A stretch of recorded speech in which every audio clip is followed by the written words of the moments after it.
Hello दोस्तों, कैसे हैं आप सभी लोग। जैसा कि हम जानते हैं कि बीपीएससी का एग्ज़ाम होने वाला है। बीपीएससी यानी कि बिहार पब्लिक सर्विस कमीशन, ठीक है। इसके डेट भी आ चुके हैं 13 दिसंबर 2024, ठीक है। अभी जो है जो एडमिट कार्ड आप लोगों का आया है वह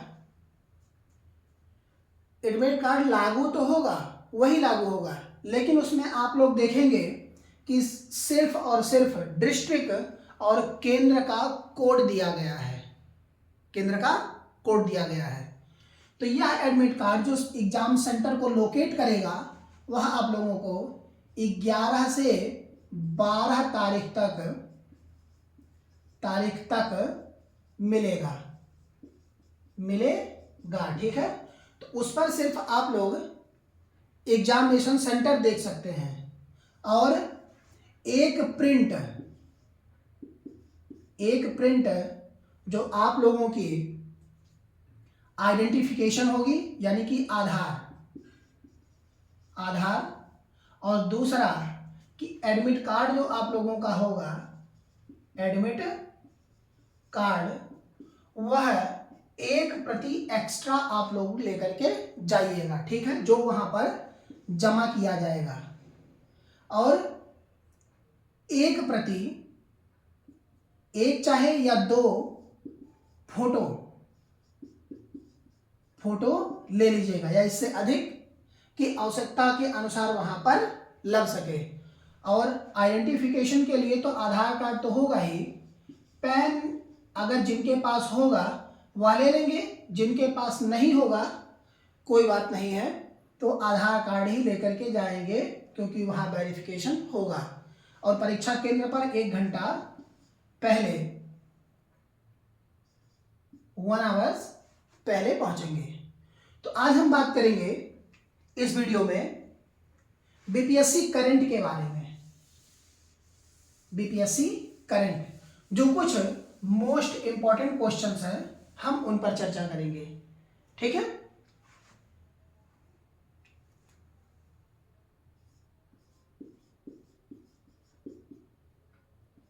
करंट,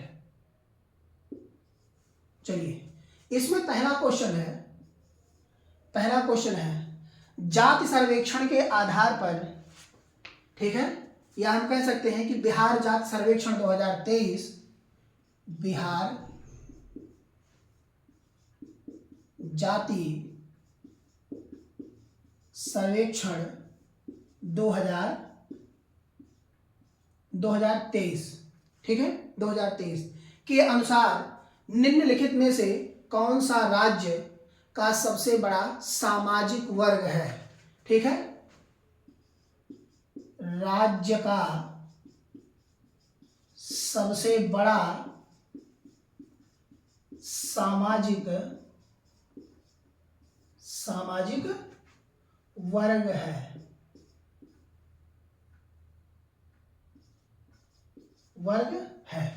और इसमें 4 ऑप्शन दिए गए हैं, जिनमें पहला ऑप्शन है आपका,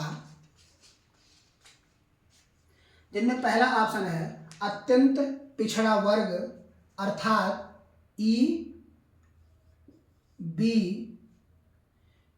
EBSC,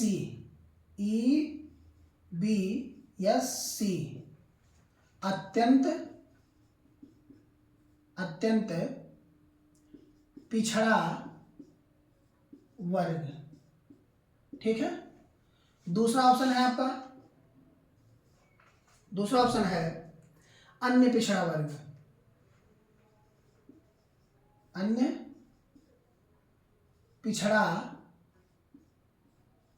वर्ग, ठीक है, अन्य पिछड़ा वर्ग। यह है ओबीसी,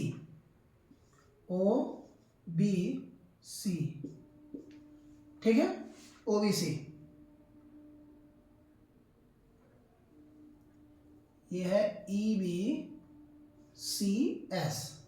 ठीक। तीसरा है अनुसूचित जाति,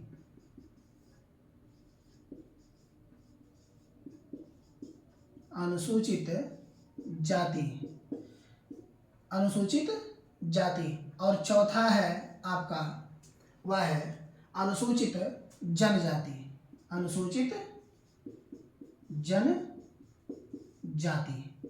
ठीक है, तो यह है एससी और ये है एसटी। ठीक, चलिए अब इनमें हम जानते हैं कि कौन सा सही है। ठीक, जैसे जातिगत सर्वेक्षण बिहार का 2023 हुआ है।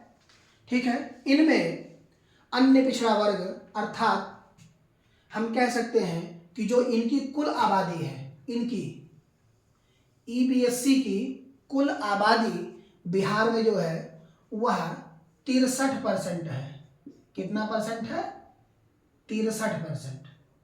ठीक है, और जो अन्य पिछड़ा वर्ग, अन्य पिछड़ा वर्ग अर्थात ओबीसी, ओबीसी इनकी जो कुल संख्या है अत्यंत पिछड़ा वर्ग, यानी कि हम कह सकते हैं ईबीएस की कुल आबादी, उसके बाद अत्यंत पिछड़ा वर्ग, फिर अन्य पिछड़ा वर्ग। अन्य पिछड़ा वर्ग ये है 27.12%। अनुसूचित जनजाति का,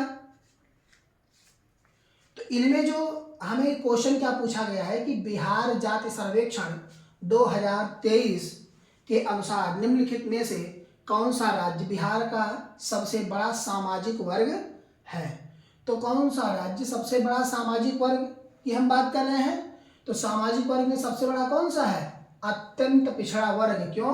क्योंकि यह 63% अकेले है। ठीक है, तो ये सब क्वेश्चन आप लोग ध्यान में रखिएगा और इसको ना हो हमारे साथ लिखते हुए चलें, जिससे कोई दिक्कत ना हो।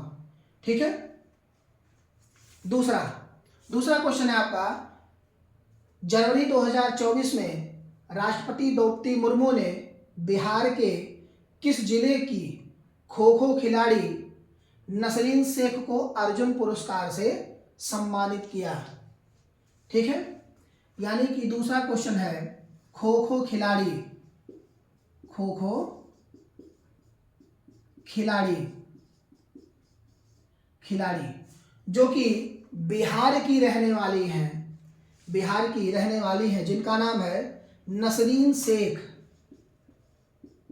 नसरीन शेख। ठीक है, राष्ट्रपति द्रौपदी मुर्मू ने इन्हें अर्जुन पुरस्कार से सम्मानित किया है। किससे? अर्जुन पुरस्कार।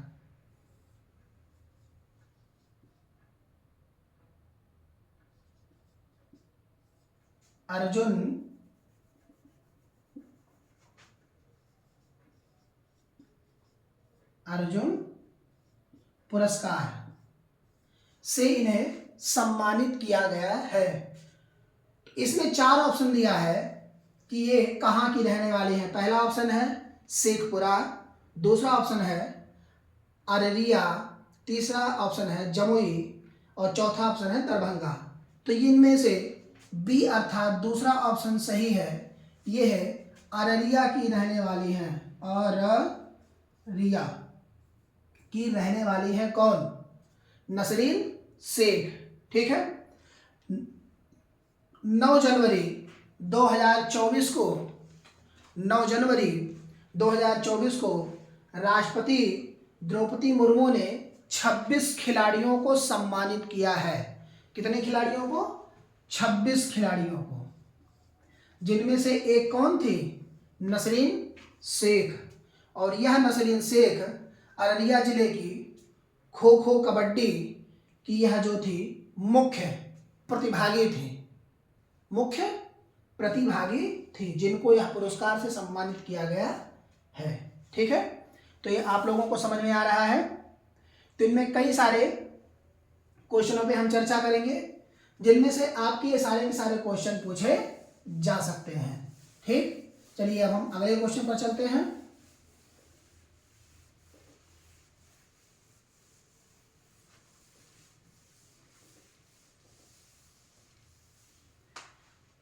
अगले क्वेश्चन पर हम लोग चलते हैं। ठीक है, अगला है नीति आयोग वर्ष 2005-06 से भारत में बहुआयामी गरीबी शीर्षक वाले चर्चा पत्र के अनुसार विगत 9 वर्षों में बहुआयामी निर्धनता कम करने में बिहार ने कौन सा स्थान प्राप्त किया है। यानी कि अगर हम कहें कि जो 5-6 का, यानी कि 2005 और 2006, ठीक है, जो नीति आयोग था उसके अनुसार हाल ही में जो गरीबी सूचकांक देखा गया है, यानी कि विगत 9 वर्षों का, कितने वर्षों का, विगत 9 वर्षों का, 9 वर्षों का, इनमें जो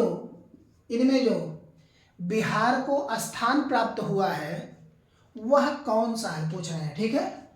इनमें नंबर वाइज है, यानी कि पहला स्थान या दूसरा स्थान, तीसरा स्थान या चौथा स्थान। तो इनमें बिहार ने जो स्थान प्रदान किया है वह है दूसरा स्थान, ठीक है। तो इनमें ऑप्शन जो है वह ऑप्शन बी सही है, ठीक है। तो कहीं भी आप लोगों को ये सारे क्वेश्चन मिलेंगे तो इनको आप लोग छोड़ करके मत आइएगा, ठीक है। अगले क्वेश्चन पर हम चलते हैं, जो कि ये इंपॉर्टेंट क्वेश्चन है, यहां से आप लोगों को पूछे जा सकते हैं, ठीक। प्रधानमंत्री राष्ट्रीय बाल पुरस्कार 2024 में प्रधानमंत्री ने बाल पुरस्कार प्रदान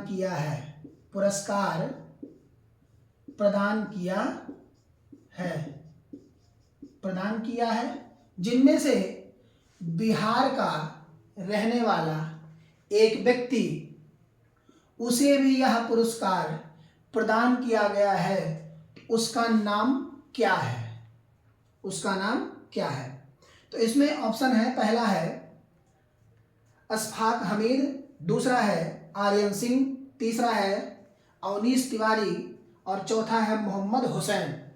इनमें चौथा ऑप्शन सही है, जिनका नाम है मोहम्मद हुसैन, ठीक है। इन्हें यह बाल पुरस्कार प्रदान किया गया है, जो कि प्रधानमंत्री के द्वारा इस पुरस्कार को वितरित किया गया है, ठीक है।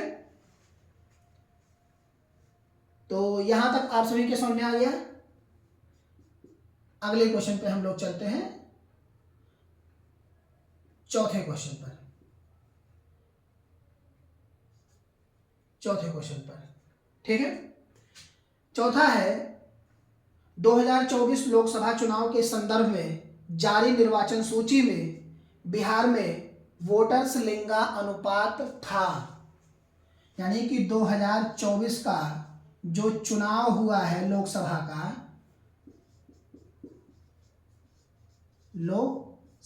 का, ठीक है, इनका जो लिंगा अनुपात था, यानी कि बिहार के वोटर्स का लिंगा अनुपात, किसके? बिहार के वोटर्स का लिंगानुपात कितना था, ठीक है।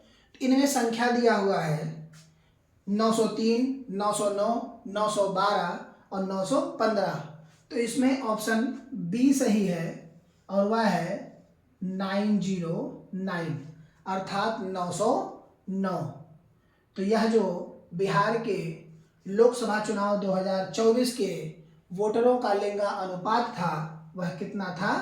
909। तो ये आप लोगों को यहाँ क्लियर हुआ। चलिए अगले क्वेश्चन पे हम लोग चलते हैं, ठीक है।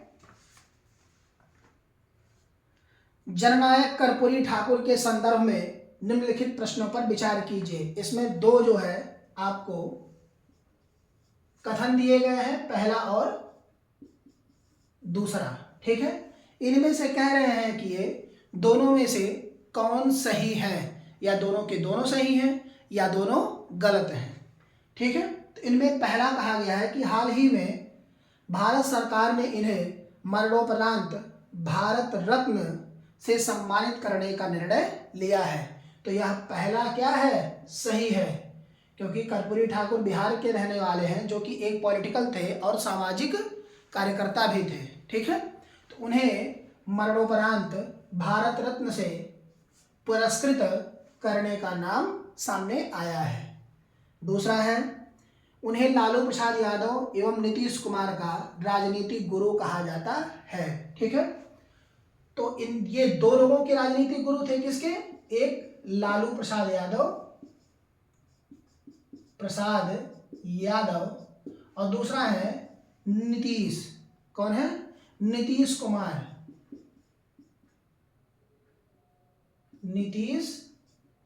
कुमार। ठीक है, इन दोनों के ये क्या थे? राजनीतिक गुरु। ठीक है, तो इनमें पहले और दूसरे ऑप्शन दोनों के दोनों सही हैं। तो इनमें ऑप्शन है पहला कि केवल एक सही है, दूसरा है ना तो एक सही है ना तो दो सही है, और तीसरा है सिर्फ दो सही है, और चौथा है पहला सही है और दूसरा दोनों के दोनों सही है। तो हम कौन सा ऑप्शन लगाएंगे?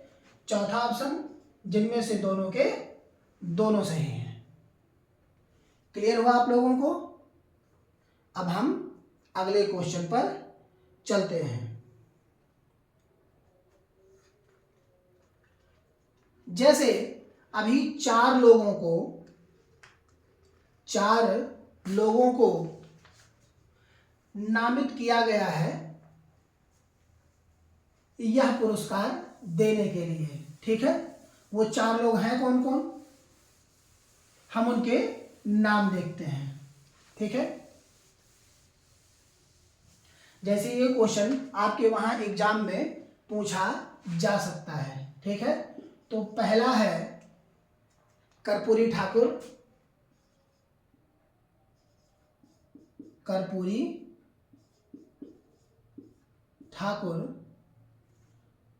दूसरा है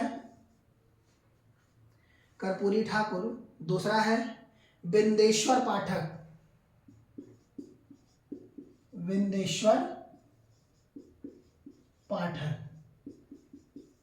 तीसरा है चंद्रेश्वर प्रसाद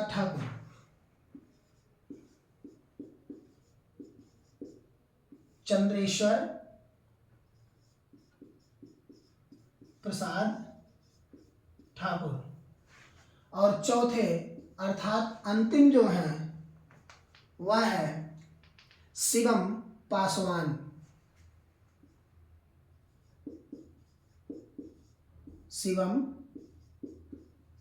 पासवान। इन लोगों को अलग अलग कार्य के लिए अलग अलग क्षेत्र में इन लोगों को सम्मानित किया गया है। तो जैसे इसमें जो कर्पूरी ठाकुर हैं, यह अभी मैंने देखा कि यह बिहार के क्या थे? एक राजनीतिक और सामाजिक कार्यकर्ता। तो इन्हें क्या दिया गया है? भारत रत्न। ठीक है, और जो बिंदेश्वरी पाठक हैं, इन्हें पद्म विभूषण से सम्मानित किया गया है। पद्म विभूषण से सम्मानित किया गया है। और चंद्रशेखर प्रसाद ठाकुर, इन्हें पद्म भूषण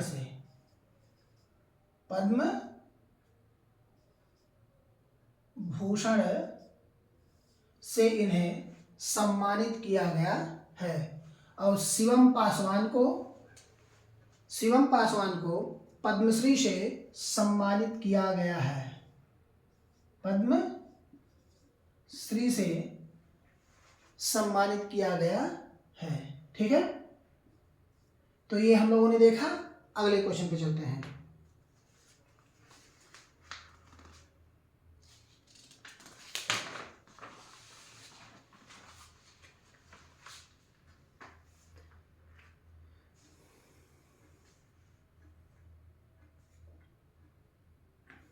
जैसे एक क्वेश्चन है जो आप लोगों को वहां पूछा जा सकता है, जनवरी 2024 में नीतीश कुमार ने रिकॉर्ड कौन सी बार बिहार के मुख्यमंत्री पद की शपथ ली है? नीतीश कुमार ने चौथी बार थी जो इन्होंने शपथ ग्रहण किया है। तो इनमें जो संख्या दिया हुआ है वह है 8, 9, 10, 11। तो लगातार नौवीं बार यह बिहार के मुख्यमंत्री के रूप में इन्होंने जनवरी में शपथ ग्रहण किया। ठीक है, जनवरी 2024 में 9वीं बार। ठीक है, तो ये क्वेश्चन आप लोग याद रखिएगा, इसको पूछा जा सकता है। हाल ही में चर्चा में रही स्टैचू ऑफ विजडम जिसे स्थापित करने की मांग की गई थी, किस महापुरुष की प्रतिमा है? तो ये तो सभी को पता डॉक्टर राजेंद्र प्रसाद की है। ठीक है, बिहार में कहाँ बने टापू टावर का उद्घाटन हाल ही में 4 फरवरी 2024 को मुख्यमंत्री नीतीश कुमार ने किया? एक वहां बापू टावर बना है बिहार में, बापू टावर के नाम से यह बना है, जो कि यह 4 फरवरी 2024 को नीतीश कुमार ने इसका उद्घाटन किया है। कब? 4 फरवरी 2024 को उद्घाटन किया गया है। तो ये पूछ रहा है कि यह कहाँ बना है। ठीक है, कहाँ बना है? तो यह जो स्थान है, इनमें 4 ऑप्शन दिए गए हैं। पहला है कुम्हारार पटना, गर्दनी बाग पटना, गांधी मैदान पटना और मनेर पटना। तो गर्दनी बाग पटना, गर्दनी बाग पटना में यह मूर्ति स्थापित की गई है। बापू टावर स्थापित किया गया है, जिसको मुख्यमंत्री नीतीश कुमार ने के द्वारा किया गया है। कब? 4 फरवरी 2024 को। ठीक है, तो इसी प्रकार के करंट अफेयर्स की चर्चा हम कल की क्लास में भी करेंगे आप लोगों के साथ। तो आप लोग हमारे साथ बने रहिए और हमारे चैनल को जरूर सब्सक्राइब करिए। Thank you.